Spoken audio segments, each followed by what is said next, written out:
It's much easier to get 5 million views on one video than 50,000 views on 100 videos. It takes way less effort to get 5 million views on one video. You're crazy until you're successful, then you're a genius. Every step of the way, people wanted to tell me why I shouldn't be doing this and should get a life, should stop being too obsessed, everything under the book. People will convince you you're out of your mind for wanting to do this. Then once you're successful, they're like, yo, your drive, your tenacity was great. But it's like, yeah, well, where was that back then? I really want to be a YouTuber, and it just like, after like year after year, like this is never gonna happen, but I'm still gonna try. I just remember like every night being like, is it ever gonna happen? I have, hyper obsession, and I love this, and given enough time, anyone can solve it. If you hang around different people, you're gonna feel crazy and it's gonna wear on you. Whereas if you're around similar people, it's so much easier. Like I've started weightlifting more, and like one thing that's helped is just having jacked people around me. They naturally just eat healthier. And it's just like easier for me to just piggyback and be like, oh, can you just order me whatever you're getting? And they're like, oh, I gotta go to the gym. And I'll be like, oh shit, I'll just join you. Just surround yourself with people that you wanna be. And it makes it like 70% easier, in my opinion. It's like, that is the cheat code to life. When I first started filming videos, it was just like a shitty laptop, like $100 laptop. I didn't have enough money for a microphone. I didn't have enough money for anything. So like the first 3 years of me doing it was just like scraping together money so I could buy equipment. I'm the only one to this day that still says this. Yeah. Everyone's all about everything else. I'm like, literally, I'm up here getting like 10 times more views than everyone else. And I'm just going, just make great videos. Just obsess over what people want. Fuck stats. Everything you want as a YouTube creator, every freaking goal you want to hit, whether it be subscribers, you want to hit 1 million or 10 million or whatever, will come if you just make the best videos possible. Money is a means to grow the channel and make better videos. I'll start 100 businesses and I'll funnel all the revenue into it if I have to. Like, I don't care how much money I lose a video. I just want to make great videos. Literally, look at this. You think this is profitable on a YouTube channel? My risk tolerance is like, but it's also like, at that point I had spent 7 years of my life compulsively studying YouTube, studying what does well. So I also think it's, exactly. I think it's a little more confidence, and I don't know, it's like, this is my whole life. Either it works or I don't know what the fuck I'm doing. So, I would say I have more passion, to be honest. Every day I fall more and more in love with YouTube. It's like pretty crazy. No one's ever gonna do what I do better than me. Like it's just not, it's not even humanly possible. Like I reinvest every penny I make. I work every hour I'm awake.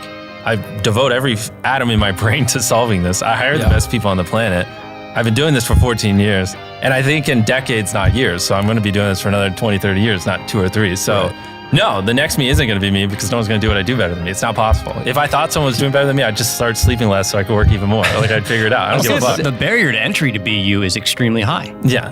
Are you gonna open the can of worms? How can you get better retention? Yes. Like hook the heck out of people, assure them what they clicked on isn't clickbait, get right into it, and over deliver. If on average 1 million people click a video, it's 10 minutes and they only watched it for 2, why the fuck would you serve that video over a different one where on average they watched it for 8 minutes? Clearly they enjoyed that 8-minute one way more. The more constraints you put, the more repetitive and less innovation you get, and the more after 10 videos, people are gonna be like, all right, I've already seen this. So the only way to like really make innovative content and keep things fresh is to not put constraints on, or put as little as possible. Don't make shit videos. You think your videos are good, but they suck.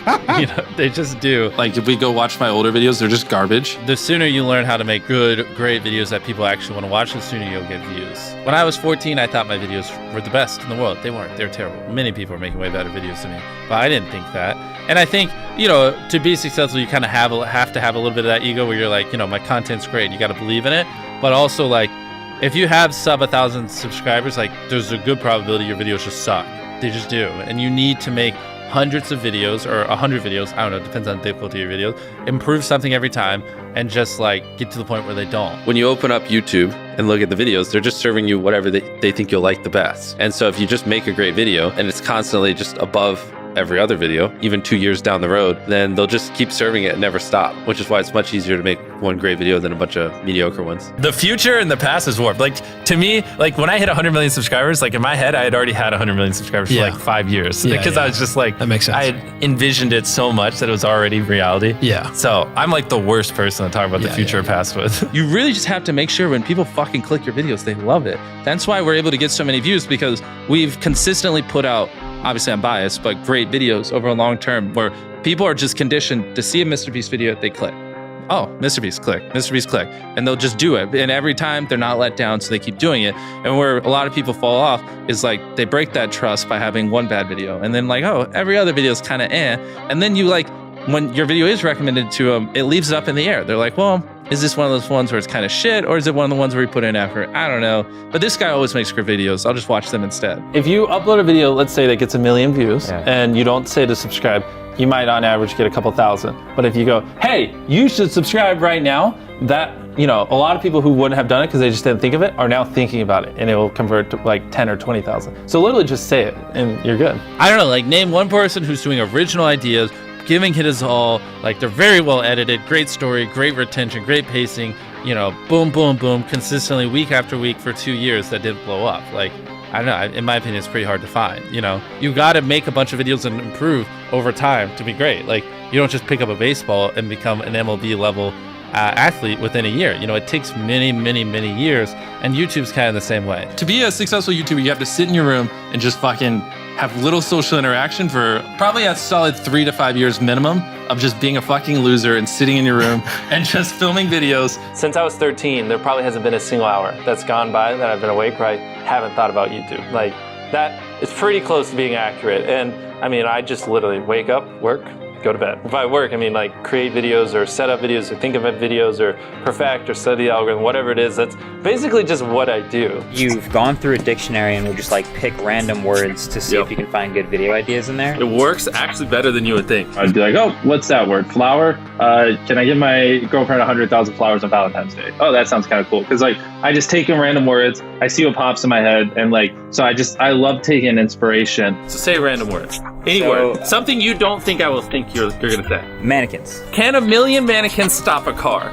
Can 10,000 mannequins stop a tank? The point is you take in random inspiration, you see what pops in your head, you write them down, and then usually 1 out of every 100 is good. And so my brainstorming is just like getting as much data as possible and as much stuff and having people collect it and hand it to me. And then I just look at it and I just see what pops in my head and see how it inspires me. I mean, honestly, we have hundreds of video ideas. I have a Google Doc with like 10,000 ideas in it, and at least like 500 I know would go ultra viral.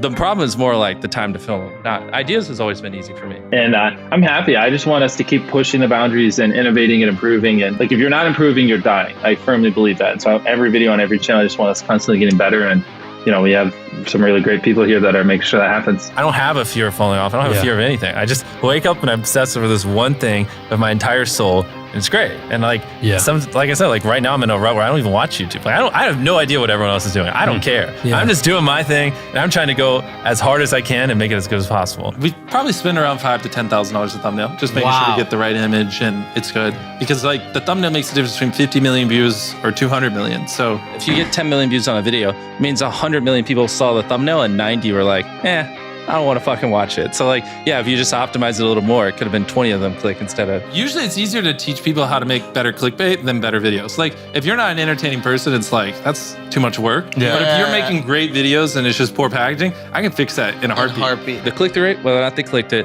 the AVD, average view duration, and the one that you don't really get to see is like those surveys. What was the second one? Average view duration.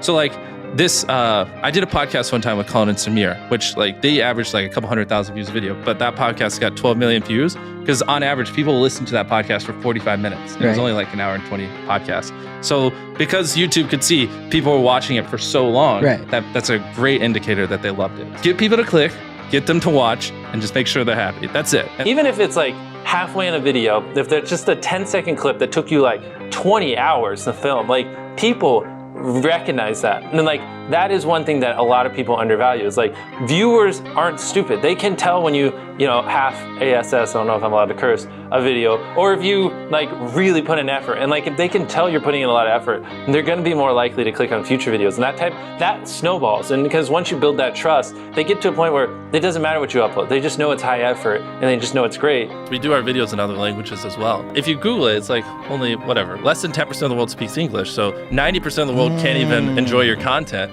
And when I realized that, I was like, wait a minute, 90% of the world can't even watch this stuff. Like, we just started doing this like 6 months ago, and it's crazy like how viral some of these videos are going. 51 million. In Spanish, the guy who does my dubs is the same guy who dubs Spider-Man. We managed to convince him. So a lot of those comments are like, why does he sound like Spider-Man? Or is Mrbeast Spider-Man? I purposely try to make the videos seem a lot simpler than they are.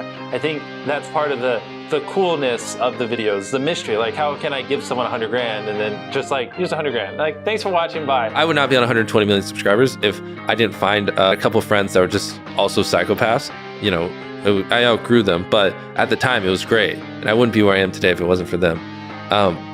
And just all along the way, the friends that I hung out with had such a dramatic impact on where I am. Like I'd probably have 80 million less subscribers, you know, if I wasn't so strategic about hanging out with people that I add value to and they also add value to me. So right now I'm just in that stage of like trying to absorb knowledge as much as possible. And I'll just call people. I'll be like, I don't know what I'm going to learn off you. I'll do everything I can to add value to you. And in exchange, just teach me everything you know. Like people who have run a snack business for 10 years. I'm like, just teach me everything, and then I'll teach you everything I can. Like, let's just exchange knowledge and like try to make it a win-win. And I'm doing that like 5 hours a day. A lot of people think the only reason we get views is because I just throw money at it, and they don't realize that, you know, we spent a decade just studying what does well, you know, studying, figuring out our own style, figuring out our own way to do things, and the amount of hours I put into like just expanding the inspiration in my brain just so I can come up with original ideas, and the months on months we spend building the sets and working on it, and the weeks we spend editing and all this, and then, you know, they're just like,